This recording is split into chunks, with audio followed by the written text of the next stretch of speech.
Good afternoon, class, and welcome to another exciting day for learning physics. I hope you had a chance to put your answers in Blackboard. If so, I will grade those later. Today, I want to go over those quickly. If you check your email, I also sent another file where I want to review projectile motion, again, using the physics of kicking a football. Then I want to announce that when I finish this today, we're going to have an exam next week. If you recall, our first exam was scheduled to cover chapters 1, 2, and 3. So now that I have completed chapter 3, I want to give an exam. And this exam can replace the first exam. So if you didn't do well on the first exam, you have a chance now to do well on the next exam, and that will be your exam, your first exam grade. If you did well on the first exam and do poorly on the second one, I'll just keep the first one and the second one. But if you do better, the second one can replace the first one. Also, it's time for the midterm next Thursday. So I suggest that we have an exam that's not during our class time. So I need to know from you, we can take a vote, which day to make the exam on Blackboard available to you. And then you can have a couple of hours to do it during the time that's convenient for you. So say, for example, you say, let's go ahead and do it Monday and get it out of the way so that it doesn't interfere with the learning we're going to do for chapters 4 and 5 next week. Because Monday and Tuesday, I'm doing chapter 4. And then Wednesday and Thursday, I'm covering chapter 5. And then after I finish that, I'm going to post an online midterm exam. So let me know if you want to have the exam for chapters 1, 2, and 3, say Sunday and Monday. And that way you can have it out of the way before I start new material. Or if you want me to wait and do it later, I can do it anytime next week. It's just that I want you to realize that I'll be starting new material on Monday, and it may put a lot on your mind. And then again, it may not, because the midterm exam also is comprehensive. So it'll cover 5 chapters. So give me in chat, give me some dates to play with as far as the next exam. Again, I want to thank you all for being here on time. That means we can cover as much material for everyone during this short hour and 15 minutes. So now I want to share with you the homework. If you didn't get a chance to finish it, that's okay. I have to proceed now because we're on this very, very tight schedule. So I'm going to share the homework. Okay, I haven't had a chance to grade it, so I'll ask you, did you understand number 1? And just come off chat and say yes or no. Should I go over 1? I'll go to chat and see. If someone says yes, go over 1, I will go over it, okay? Should I go over number 1, yes or no? Go to chat, please. Should I review number 1? Okay, yes. All right, I'll use 1 yes. Okay, here I go. I'm going to go to my whiteboard and show you again how to solve this problem.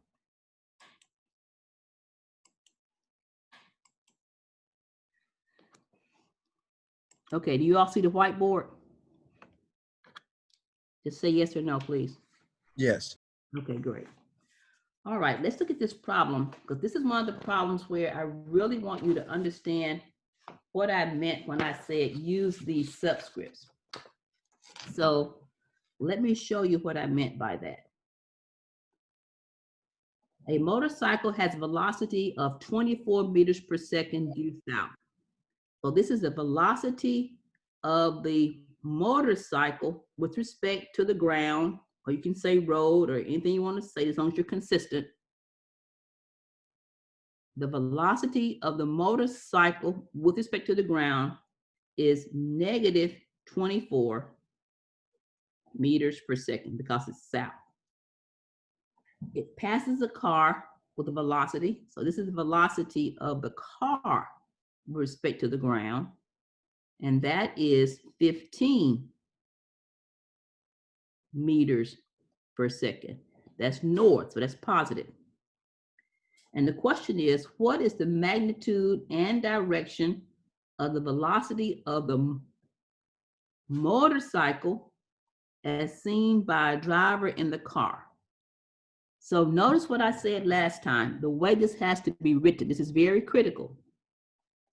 The velocity of the motorcycle to the car must equal the velocity of the motorcycle to the ground plus the velocity of the ground to the motorcycle. I'm sorry, to the car. Hold on.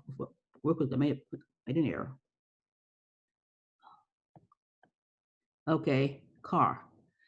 So remember I said that the first term has to be the first term. The last term has to be the last term. And these terms in the middle have to be the same. So you say, well, over here, I don't have ground to the car. I don't have that. And it's true, you don't have that. So what do? Well, because you understand vectors now, what that means, the ground to the car is simply the negative of the car to the ground. So now I'm ready to solve the problem. So the velocity of the motorcycle to the car. So I can say it equals to negative 24 meters per second plus negative 15 meters per second. So now I get negative 39 meters per second. And this negative, of course, I can call that what? South. Take that away and become south. So my magnitude is 39. My direction is south because my answer is negative. Okay. I'm going to come back to number 2 because that one is a little bit more expansive, and I left it off of most of your papers when you first did it. So I'm going to do it later. Let me go to number 3. Before I erase this, and I am recording this time, so I'm going to send this to you. Before I do number 3, do you understand this problem? Okay. Let me go to chat and see what I have in here. Okay, let me see. Who can everyone hear me? Okay, Nigel, can you hear me now? Okay, great. Okay. I'm going to clear this and do the next problem. So let's watch now why it's important to write down the notation correctly. So I'm on number 3. 2 cars approach each other on a straight and level road. Car A, the velocity of car A with respect to the road. And that velocity is 75 due north. All right, car B, the velocity of car B with respect to the road is traveling due south. So this is negative 45. Now you notice I'm leaving these units off, but we know what they are. We will use them when we have to. Okay, number 3 says, what is the velocity of car A? The velocity of A with respect to what? To B, an observer in B. So again, same thing. Velocity of A to the road plus the velocity of road to B. You see, A has to come first, B has to come last, and in the middle, these two are the same. So again, I don't have road to B, but I do have B to road. So that means then I'm going to change this road to B and make it what? Positive, because it's the opposite. Hope you see that. So now I have A to road, 75, plus road to B, 45, and both of these are in kilometers per hour. So I get my speed as 120 kilometers per hour. This is positive, and therefore my answer is north, because the answer is positive. Got that? Okay. So again, I hope you see why I taught you how to write this correctly. And once you do that, you can't make an error. You just cannot, as long as you're careful to put the signs correctly. Now, number 4. At a certain instant, the distance is given at a certain instant, okay? The distance between the two cars, that means car A and B, is 15 kilometers. How long would it take in seconds from that instant for the two cars to meet? Okay, so that instant in time. So we know that time is going to be the distance divided by the speed from A relative to B, which we have found the answer to. So now we have 15 kilometers divide 120 kilometers per hour. So hour goes to the top. Kilometers cancel out. And that is my time, but it's in hours. But of course, he said to give me that time in seconds. So I know then I want to convert from hour to seconds. So my hours were canceled.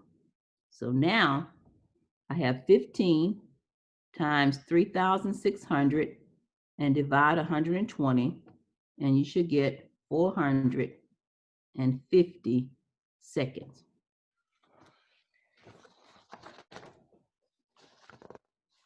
Any questions? Any questions? Any questions? I don't see anything in chat, so I'm thinking that there are no questions. If you have done this, you can grade your paper as you go along, but I'll grade it. It'll be graded in Blackboard. Okay, let's move on to number 5. I want to move through these as quickly as possible because I want to review for you the physics of a football. So I'm going to clear this and go to number 5.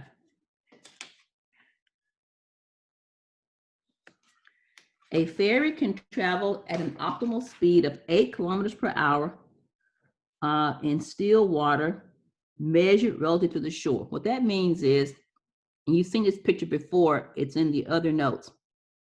In still water, the ferry can go straight across the river like this, at a speed of 8 kilometers per hour.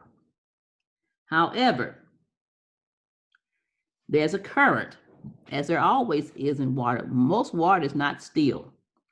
So it says, what is the optimal speed of the ferry relative to the shore if it moves perpendicular to a 6 kilometer per hour current? In other words, this is being pushed perpendicular. It's being pushed perpendicular like this.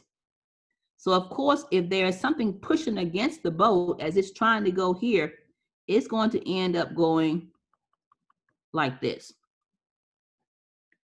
So the author wants to know, what is the optimal speed relative to the shore? Now this problem, whenever it's drawn like this, class, you really don't have to put all your subscripts, because you know that this figure is telling you that this is a right triangle. If this is 8 and this is 6, and of course you recognize there's a 3, 4, 5, I hope you do, because we've gone over that. And if this is a 3, 4, 5, then this is clearly what? 10 kilometers per hour. Of course, you can solve it using Pythagorean theorem, but this is one of those ones that I told you, once you recognize it, the answer is so easy to achieve. Not only that, even the angle is easy, because look what it says next. It says, at what angle must the boat be pointed upstream to go straight across the river? In other words, the river, the current is taking the boat downstream. So it says now, if I wanted to go straight across the river, what must be the angle? So think about it like this. Think about the fact that I want the boat to go like this, but the current is pushing it, like we said, perpendicular at all times. So if I sort of angle my boat like this, of course, then the current will push it like this. And whatever this angle is, that is what I'm looking for. So a boat can travel at 4 kilometers. So this boat can travel at 4 kilometers. This is problem number 6 now. Okay. I meant to say I'm moving to number, but it's a very similar problem as you can see here. It can move at 4, but the water is moving it at 2. The current is pushing it so that if I angle it like this and the current is pushing it, it'll end up going straight across like that, if I know what this angle is. So what is this angle? Well, I can find this angle by saying tangent of theta is, and I want to have it so that I can direct it across. So that's going to be opposite, which is 2/4. So when I do the theta in my calculator, I have inverse tangent of, was that 0.5? Okay, and what does that give us? That gives us, someone do it quickly. What does that give us? Second function tangent. Okay, let's see who can give me the answer in the calculator. Let me go to my chat and see who can give me the answer. What's the angle?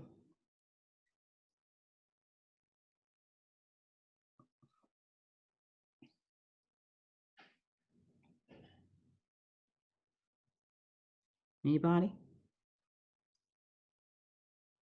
Usually Nigel or Keston gives me the answer right away.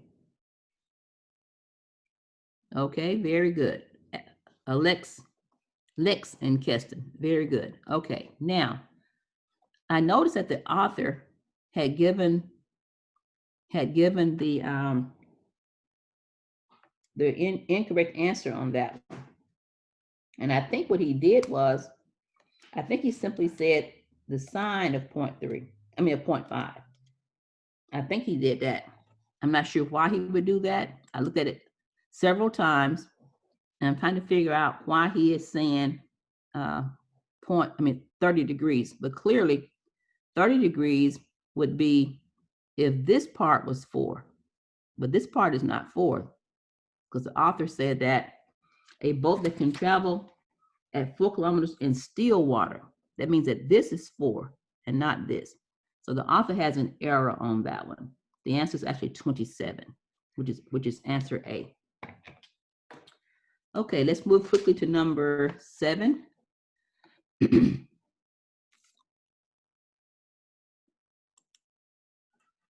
Okay.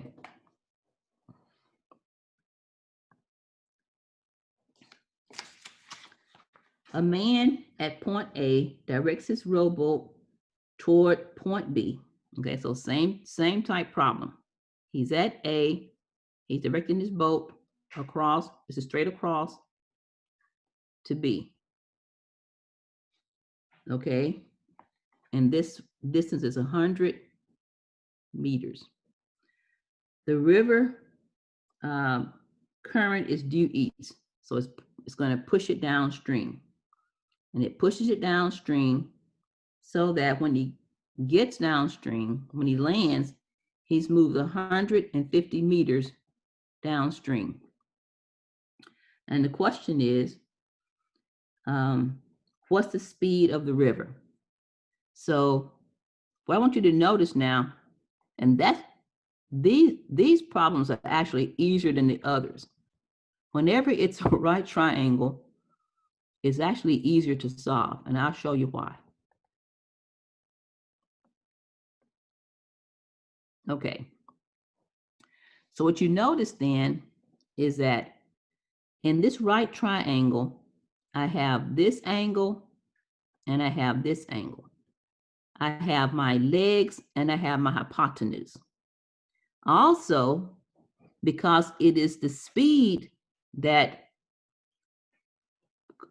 will give me the time, and the time is constant, then that means that the speed here is proportional to the speed here and here, which means then that the man starts across rowing steadily at 75.75 meters per second and reaches the other side of the river at point C. So he's rowing. If they told us that he can row at 75 meters per second. So that is my speed for the man. But of course, the river is pushing him downstream. So now what I know is that this distance is related to 0.75. I should say commensurate with, or compatible to, I should say proportional to. And this distance here for my current is proportional to 150, and my time is constant. So the question is, what's the speed of the river? Well, I can set this problem up 2 ways. I can say 150 meters is to 100 meters as the velocity of the water to the shore, which is the current. You can just say the speed of the river. You can call it the speed of the river. It doesn't matter what you call it, because it's not going to relate to anything else. So you can call it the speed of the river, velocity of the river, is to 0.75 meters per second. And when you solve that, you will get the velocity of the river. So someone solved that one. Let me see what that is.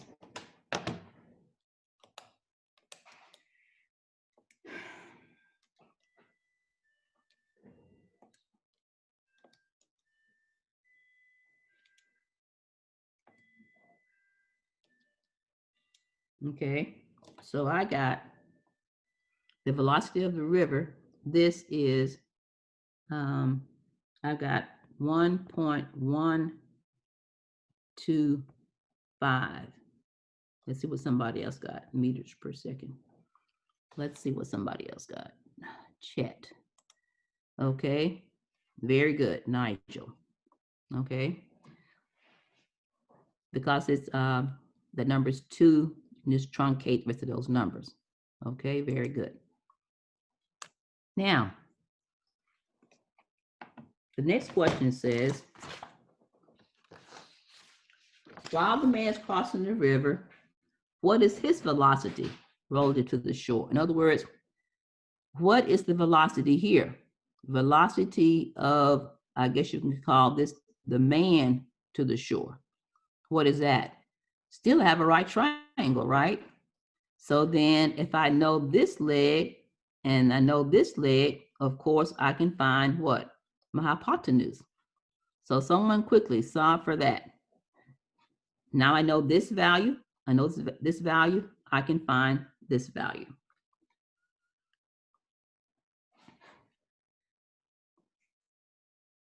Okay, someone has it. Let's see who has it. Okay. I'm trying to see. I'm trying to see what Nigel is saying.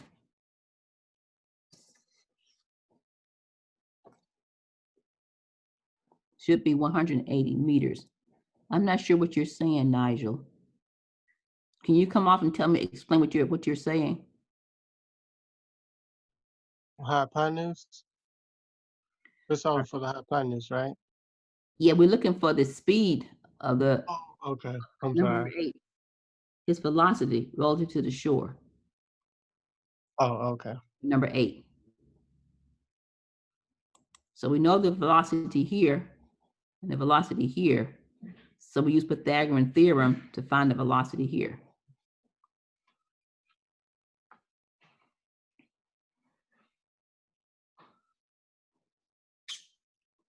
Okay, who has the answer?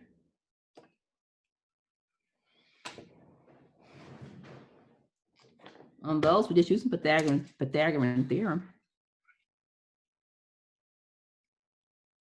Nobody got it?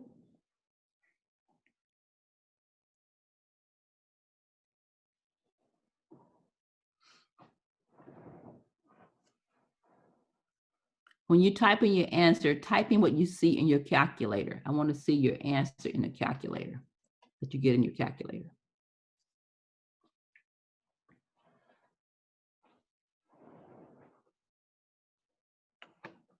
Nobody has it. Class, we're just looking for this hypotenuse, and we know these legs. So that means you're spending too much time on your calculator, not getting the right answer. You have 0.75 squared, 1.125 squared. Okay, somebody got it. Thank you. Okay, thank you. Your answer is a little off, maybe because you used your truncated number. Yeah, I truncated the Right. That's why I put this number in, because this Okay, is so you want the whole number. Okay. Otherwise, you won't get one of the answers. When you get one that's close, you can choose, but you see he has 1.35.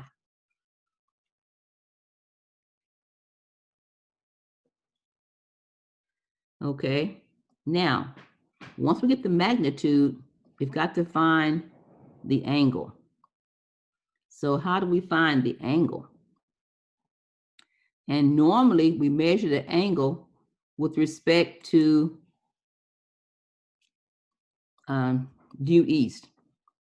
So I want to know what is this angle? First of all, let me read the question again. What is while the man's crossing the river, what is the velocity relative to the shore? So this is the shore. here, from here to here. Those are the shores. So then what is my angle?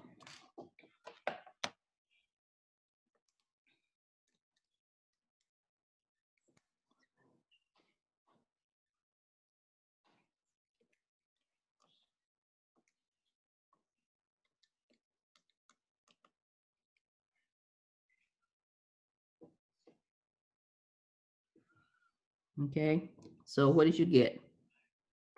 Theta equals, I want to know what you got in your calculator, and that way I can see if you're doing it correctly, because you can always guess. You can either guess A or C, but I want to see what you solved for. No one has it? Of course, this is my angle. I'm looking for this angle here.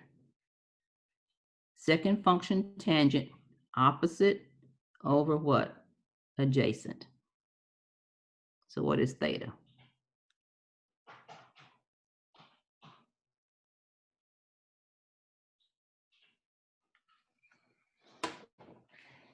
Okay, somebody got it. Let's see, chat.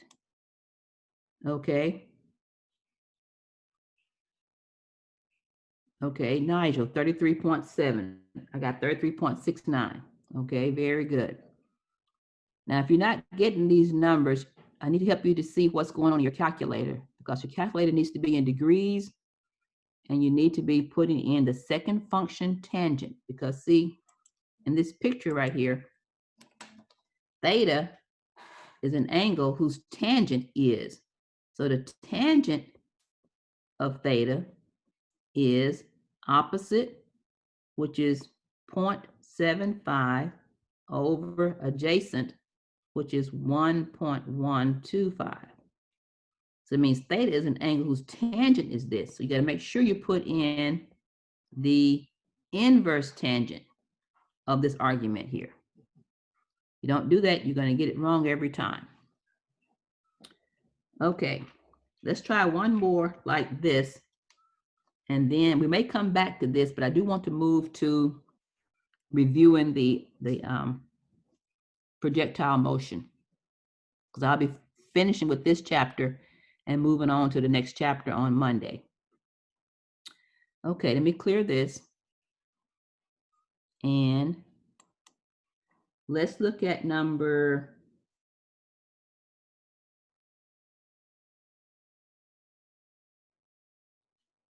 let's see.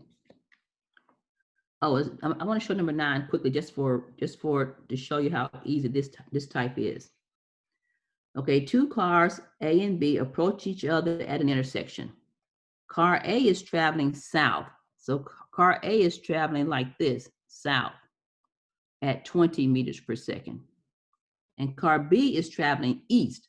So car B is traveling like this. It's traveling east at 17 meters per second.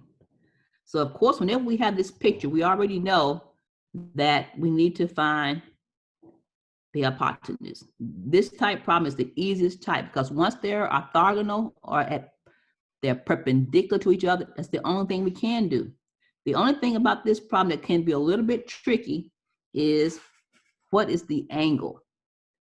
So a person that's in car that's moving at 17 meters per second, okay, that's car B,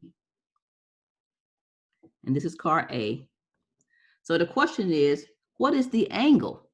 Because see, this is a vector. It has both magnitude and direction. So I can find the magnitude easy.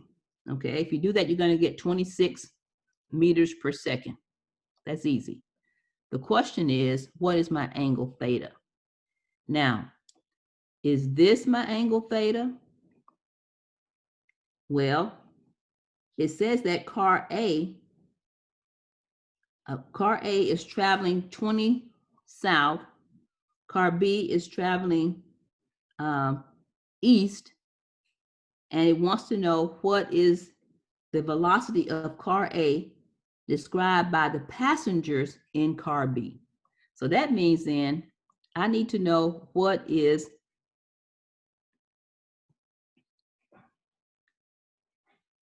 this angle, because the person in car A is looking like this. So clearly this is south, and this is, to him, this would appear on this side. So therefore, it would have to be what? Southwest. Now, so my angle then is so many degrees south of west. So what do you think it is? So many degrees south of west. Is my answer going to be D or E? Because those two angles are complementary.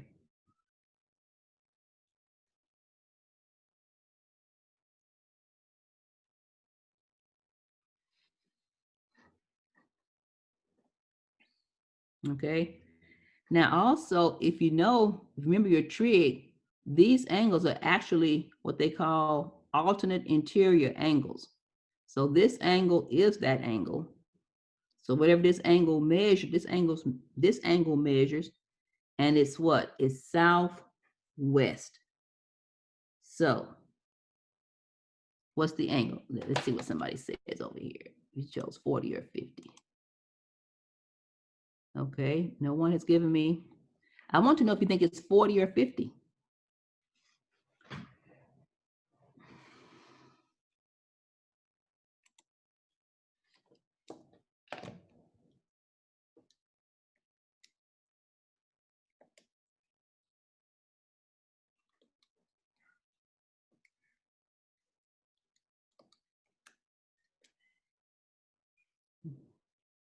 Okay, let's see what somebody says. 50, okay, I got 49.6. The angle is 49.6. All right, very good. Okay, we may come back to a few more of these. If you haven't finished those, what I'm going to do now is I'm going to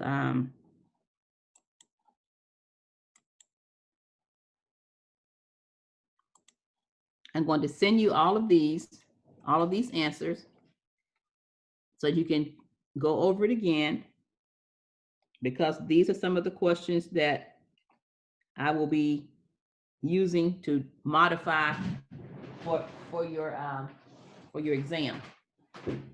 So the other answers are here. We can go over these a little later, but for right now, I want to go back to the football. So in your notes, you should have this page. Let me do a new share. Do you all have that page? Pull that page up if you don't have it on your, if you don't have it printed, that's okay. I want to go over this page with you. Okay.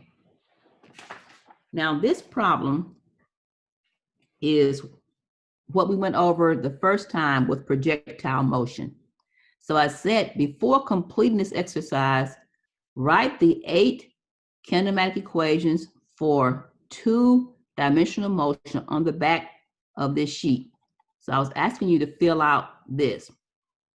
And the reason why I was asking you to do that is just because the more you write these equations down, the more you actually physically write them down on your paper, then you learn them. And you won't have to keep looking at your notes to use them. So what are the initial vertical and horizontal velocities? In other words, when I tell you a football is kicked with an initial speed of 25 meters per second, that is the initial speed.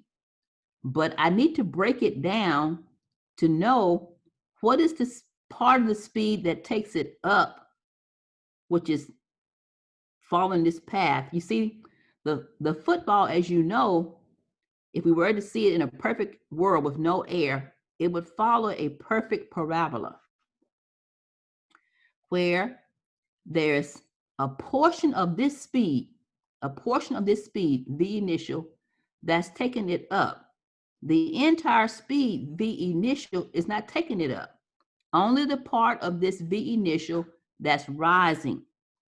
And so we call that V initial in Y. So the part that goes up is V initial and Y. If I complete the parallelogram, then that would look like this part of my vector. So, of course, I can find that because I know my triangle says that sine of theta is opposite over hypotenuse.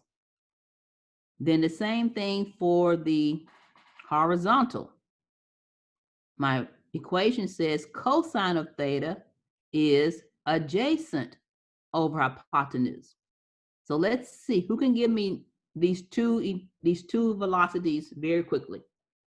The velocity vertical is first, and vertical means in the y. So v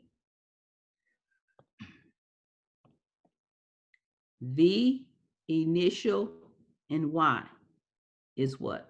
That's vertical. And then v initial and x is what? That's horizontal. Question. On our worksheet, you have VI as 22 meters. A little bit slower, please. It's a little blurry. I'm sorry. Can you say it again, please? Can you hear me? Yes. Okay. On our sheet, VI is 22. Is it supposed to be 25 or 22? Well, I changed it on mine, so I can change it to 22. It doesn't really matter. It's the yeah, we can make it 22. Okay. Yeah, 22. Okay, that's fine. Okay. I'll have the same thing. So yes, 22. Okay. So we have what? For V initial and Y, we have 22 meters per second times the sine of theta. And theta is given as 35. So I can just put in sine of 35.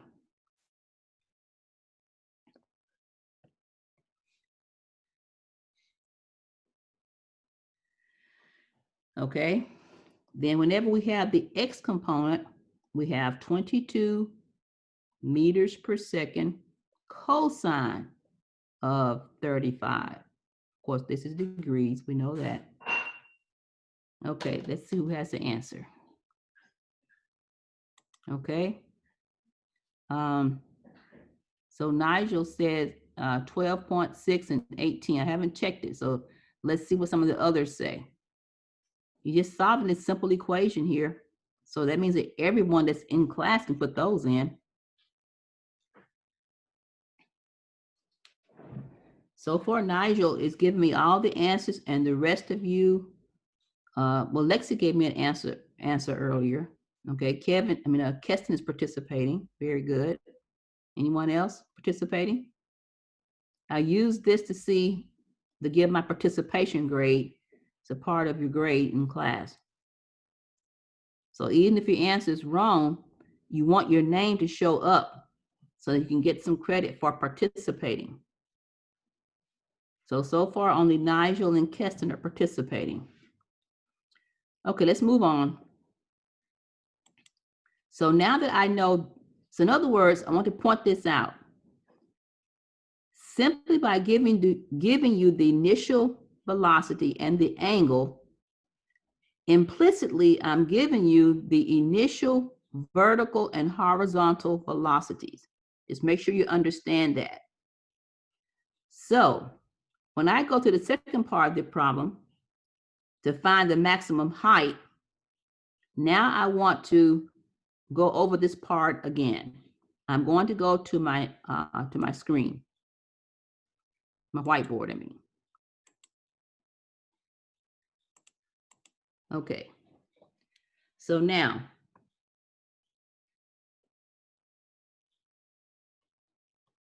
maximum height. The maximum height. And I want to know what is this value. So what gave it its height? What pulled it up, of course, was the initial velocity in the what? In the y. Okay. And we said that was 22 sine of 35. I can't remember the number. Now, it goes from here to here. And at this point, at this moment in time, the velocity final in y is 0. Only for that moment in time, the velocity final in y is 0. And it's 0 because it is being acted on by the acceleration due to gravity, which is negative 9.8 meters per second squared. So clearly I have 3 things that I know. If I know 3 things, I can look at my equation. In this case, I want to find out what is y, because y is my maximum height, and I don't know time. So I look at my equations and I determine which equation I'm going to use. Okay, I don't know time, so that equation says v final in y squared is v initial in y squared plus 2ay. So from here, I can solve for y. My equation says that y is v final minus v initial. So that becomes negative. Minus v initial in y is negative. It's on the other side. And I divide it by 2a. So now I'm ready to plug in my, oh, I'm sorry, this is what? This is squared. So now I'm ready to plug in my values. I take this value, I square it. I multiplied by, I divided by 2 and negative. So that means that it's going to be a positive number, because I'm dividing a negative by a negative.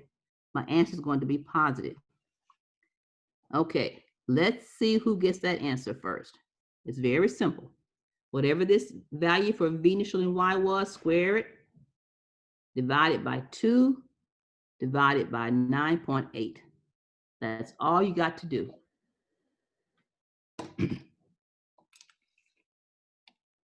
Let's see what you get.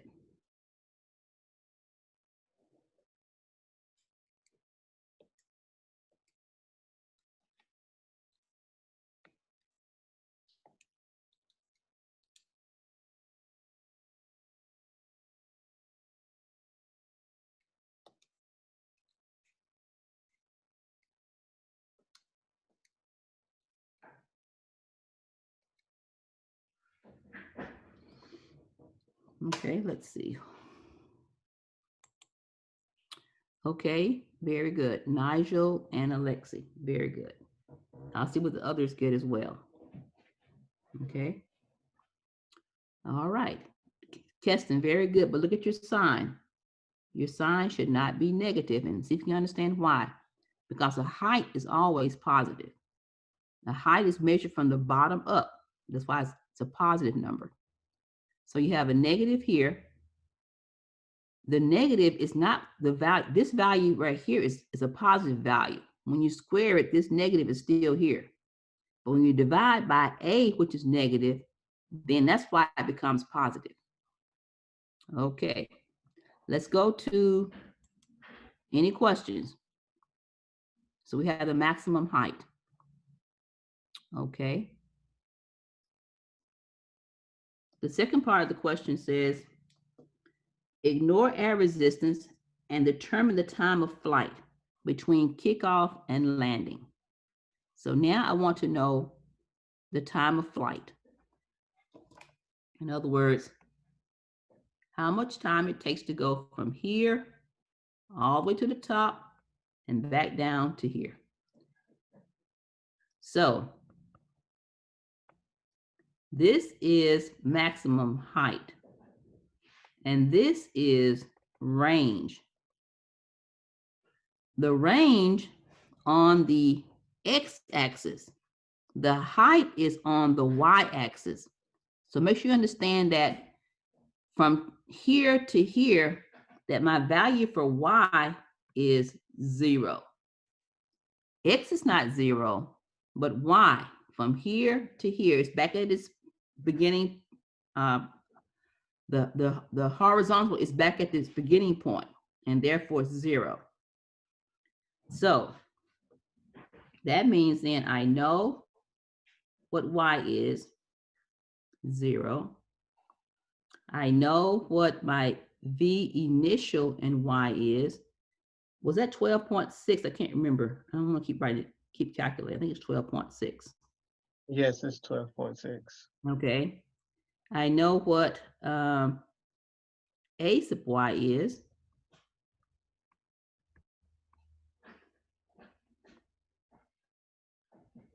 And I want to find out time. So what is time?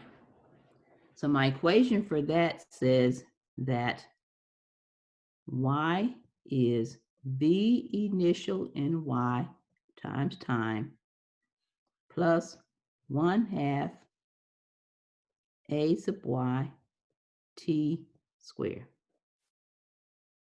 Now, I want to show you something before I proceed. In this case, y is 0. And that is why you are able to factor out one of these t's, only because y is 0, okay? So when y is 0,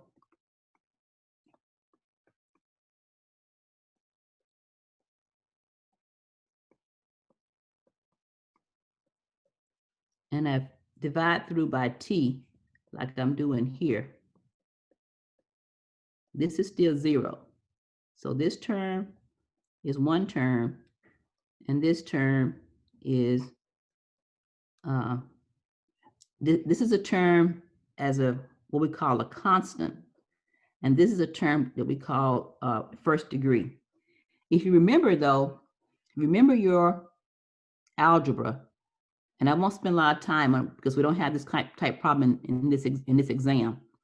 But at some point, I want you to realize that this is a term, this is what they call a quadratic. We have a t squared, we have a t, and we have a constant.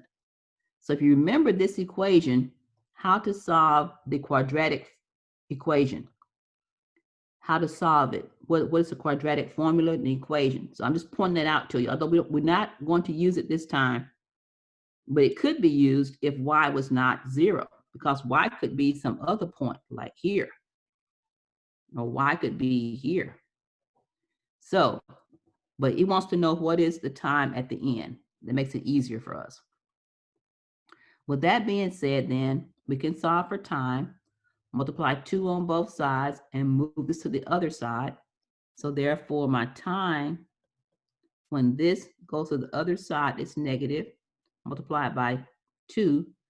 So I get negative 2 v initial and y divided by a sub y. Again, this negative, a sub y is going to be negative. My answer is going to be positive. And of course, time has to be positive. Time can never be negative. Okay. Very good.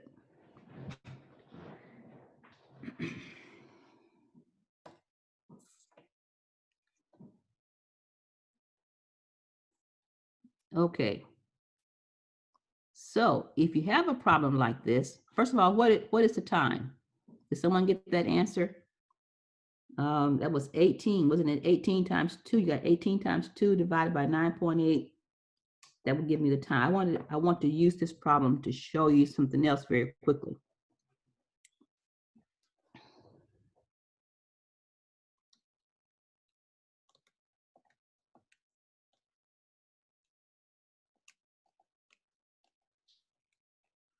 Okay, what's the time? Someone very quickly.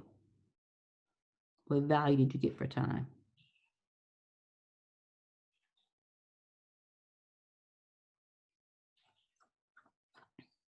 Nobody got it? Okay. All right. Thank you, Keston. Now as you look at your answer again, did you multiply it by 2? Now this time we're looking to this. Oh, I'm sorry. I have mine incorrect too.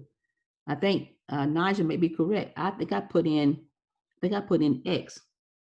I think I should have put in 2. Thank you. Let's do mine again. I think I have an error. Let me see. We had 2 times Y was what? 12.6, wasn't it? Yeah, it was 12.6.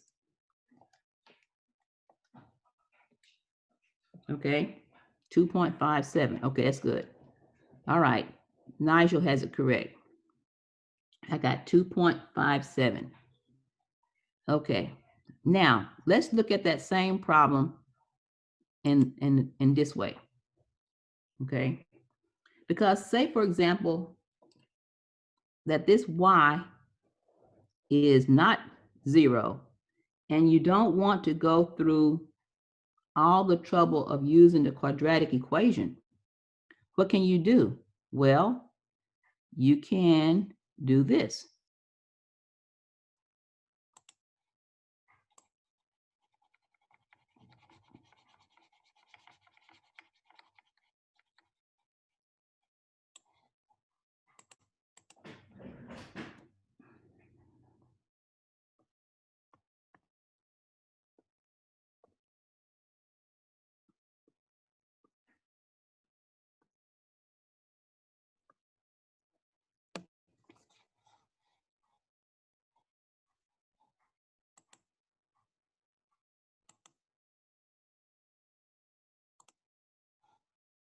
Okay. So what can you do? I'll give you an alternative. What you can do is say, okay, I know at the top, reaches the top, that my final velocity in Y is 0. That I know. At the top, the final velocity in Y is 0. So what I can do is I can find the time it takes for it to go up. Not all the way across, but up. And whatever that is, then I will take my time, my total time, to be 2 times the time it takes to go up. And I have a very simple equation that says V final in Y is V initial in Y plus AT. Simple equation. Okay, so this is 0. Let's go to the other side. So then I have that come over here. My time now is negative V initial in Y divided by A. And of course, A is negative, so my answer is going to be positive. This time, I'm sorry, this is called time up because I'm getting the time to go from here to here. So that's time up. So then I have 12.6. And I divide that by 9.8. And I get that answer and multiply that answer by 2. So time up, I got 1.285, 1.285, and multiply that by 2, and I get the same answer. Okay, 2.57. So that's close enough. So I was showing you that because this is actually a simpler equation, and there's no quadratic there, just in case your Y is not 0. Okay, last part of that problem. That problem says, ignore air resistance and calculate the range of the projectile. So the range, of course, is here on the what? On the x-axis. How far did it move on the x-axis? That's what we want to do. Guess what you're typing? Okay, here we go. We know that when we look at our equations, that x is v initial in x times time plus 1/2 a sub x t squared. But of course, a sub x is 0. So everything that has a sub x is gone. So that means that my equation in x is simply v initial in x times total time. So here I have 18 meters per second. And that time, I've already forgot what it was, but whatever it is, you plug it in there. Now, before I go any further, I want to derive for you another equation, and then we'll be done.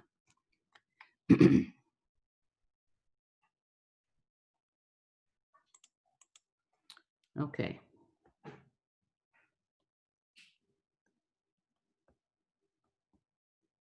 Range.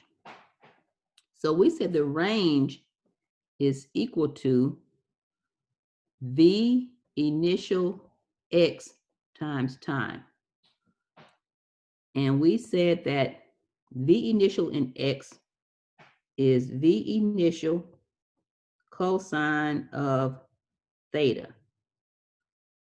And time for the entire equation that we solved earlier, remember we said when it gets back to that point that it's 0, I'll show it to you again.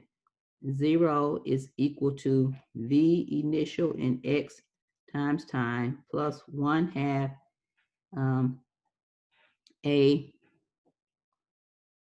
this is Y. A sub Y t squared. And when we solve for that, we divide through by t. And our equation said t then is V initial in Y, and goes to the other side, times 2 divided by a sub y. And time is always positive. So for this time, I'm going to put in this equation. Okay, 2v initial in y divided by a sub y. And of course, range is always positive. So I'm going to just call this 2, I'm going to call this g, not 2g. Hold on. Erase. Oops. Okay, AY is just G. So now what I have is V initial cosine theta times 2, let's put the 2 right here. V initial Y, which is V initial sine theta, V initial Y is this, divided by G. And therefore we have 2 V initial times V initial is 2V initial squared. Cosine theta times sine theta, or the theorem I'm going to use is sine theta times cosine theta. Okay. Actually, it's 2 sine theta cosine theta. So I'm going to put sine theta cosine theta and divide that by G. And if you notice, if you have any of your theorems, let's see, I had mine pulled up. I don't see it now. But there's a theorem that, in fact, I need for somebody to look this up, because you've had trig, and you see this equation in your textbook. So tell me how it went from here to what the author uses. And of course, it's because he's using a theorem. And I want to know if you remember that theorem. Or what I should say theorem, maybe it's called one of your trig functions. Okay, look that up. That's how you simplify it. Okay, 235. So now I want to talk about this exam again. The exam will cover all that I've gone over today, well, up to the point of 235 today. So the exam is going to cover chapters 1, 2, and 3. So if you remember last time, we covered units, conversions, vectors, components of vectors, and motion in one dimension. Now we're going to add projectile motion. Well, I should say motion in two dimensions, projectile motion, and relative motion. So all of that is going to be on the exam. And that's why I don't want to do it during class time, because an hour and 15 minutes will probably not be enough time. So therefore, I'm going to put it on Blackboard. I may send you another copy that morning so that you will have all the pictures and everything that it's referring to. So I think I saw one person said they prefer to have it this coming Sunday. I'm going to go back to chat now and see what's going on there. Okay, so earlier when I asked this question, I think it was, let's see. Okay, so Lex wants to do Sunday. Is there another day that others prefer? Sunday? Is Sunday a good day for everybody? Yes or no? Sunday is church day. Some people may not be able to spend as much time. Now, the way it's going to be in Blackboard, and I will probably give you all Sunday, which means I'll make it available 8 in the morning until 8 p.m. And you have 2 hours. Once you start, you have 2 hours to do it. So that way, I prefer Sunday as well. That way, I can get it graded. You can see what your grade is before moving to the next chapter. So I want to know yes or no. Vote yes or no on Sunday for the next exam. Okay. Extend until 12 midnight. That's fine. You'll have a 2 hour open window, so it doesn't matter. So you know you have 2 hours to do it. So okay, so Sunday is fine. All right, let's go with Sunday.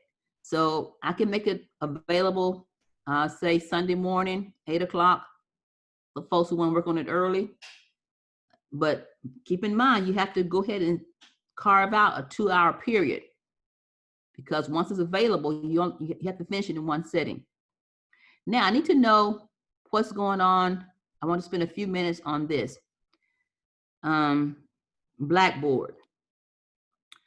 It seems like some of the papers are not being graded. It seems like some people are getting knocked out. And the reason why once you get knocked out, you can't just go back in is because that's one way I can cut down on people being fair. In other words, I don't want you to be able to go in, come out with the questions, work on them, and then come back in again, or send them to somebody else and get them worked out. I want you to be able to work your work while you're there in the exam. But I think that I noticed last time that some of you didn't grade it. So are you being careful to do all that you should do in the exam? In other words, make sure you follow all of the instructions. It gives you a timer. Make sure you time out in time so that it doesn't throw your paper out and not get graded. I'm not sure what's going on with that. But it's very important that you follow everything that Blackboard says. Now, the other item is we have Friday, Saturday to prepare. I will be available. If you need me to come online, you can send me, do a Zoom session. You can send me a request. Make sure you send it in good times. I can come on Zoom, invite you to come in and go over it like I just did now using my whiteboard. I'm available to do that sometime on Friday and Saturday. I won't be available to do that on Sunday, but Friday and Saturday I will. Okay. Let's see, we have time to do another question back with the relative motion. Okay, or we can just end a few minutes early. Okay. Let's just go ahead and end a little early. 5 minutes. I think I've covered everything I wanted to cover. If you don't have any questions, want me to go over anything, I can go over the problems, the homework. I can go over whatever you want me to go over. If not, if you don't have any questions, you don't want me to do anything, then you can sign out. You can sign out of chat, sign your name as you exit. If you remain, and you can remain, you have 5 more minutes, I can do questions.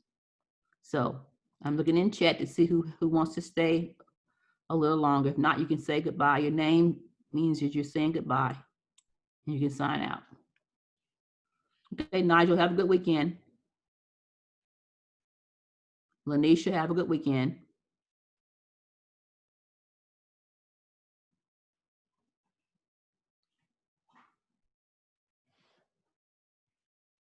Monier, have a good weekend. Lanisha, Nigel.